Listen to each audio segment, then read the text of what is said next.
parents warned me not to look out the window at night. I just discovered the horrifying reason why. Ever since I was a baby, my parents always told me, "Don't look out the window at night." I always asked them why, but they would just shrug it off with a creepy smile. As I grew older, I stopped questioning it, but I just never could have guessed the horrifying secrets my parents were hiding. Everyone in my town also followed this weird tradition, so I thought it was normal. That was until I went to college and noticed that none of the other kids were like this. So during Christmas, when I went to my parents' house, I remember them telling me not to look out the window. I gave them a smile and a small chuckle before telling them I wouldn't. However, curiosity struck me the moment they left the room. As I lay in the dark, I came to a decision. I was going to look out of the window. Just as my hand came to the sheer white curtain of the guest room, I paused. My mind flashed to that one time when I was 12. My parents were talking in the kitchen. I was home with the flu and was about to make my way to the sink for some water, but I stopped at the doorway. I hid behind the wall, peeking my head out from the doorway just an inch. My mother was crying and my father was holding her and rocking. "That poor little girl. I feel horrible for her family," whispered my mother. My father just nodded and continued holding her. I went back to my room after that. Several hours later, my dad came up to my room with several pieces of wood and boarded up my windows. "What are you doing that for, Dad?" I asked him. "Oh, it's nothing. Just safety reasons," he replied. I learned at school the next day that a little girl was found dead the previous morning, the window broken and curtains torn. I snapped back to the present. My hand drew back from the curtain. I shook my head, cursing myself for being so weird. What was the worst that could happen? It was just a window, it couldn't hurt me, right? As I reached my hand out again, my instinct was telling me to stop.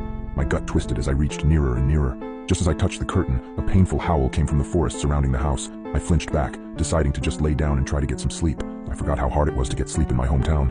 Every night, coyotes howled for hours everywhere in town, or at least I thought they were just coyotes. The next night, I woke up in a cold sweat. I glanced over at the alarm clock next to my bed. It was midnight.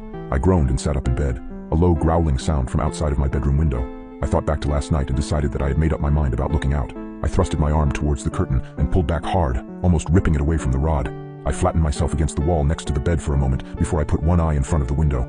I immediately regretted my decision as I heard claws clacking up the house. I flung myself out of bed, tumbling on the floor.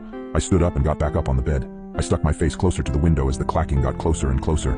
It suddenly stopped for a second before the most terrifying creature popped up from outside, emitting a horrible shriek as it did so.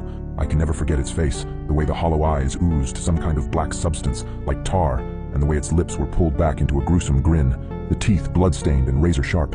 It looked like it had 4 limbs, its front 2 slamming on the glass and pounding. As I was frozen in front of the window in terror, my parents burst into the room. My father held a shotgun. He marched up to my bed and yanked me away from the window. He pointed his shotgun at the creature, shooting a bullet at it. The thing scrambled away, leaving the window almost completely shattered. "Damn it, son, it was a simple task. Just don't look out the window. How hard is that?" my dad shouted at me. I wasn't processing his words. I was sitting on the floor, arms and legs splayed everywhere in utter shock.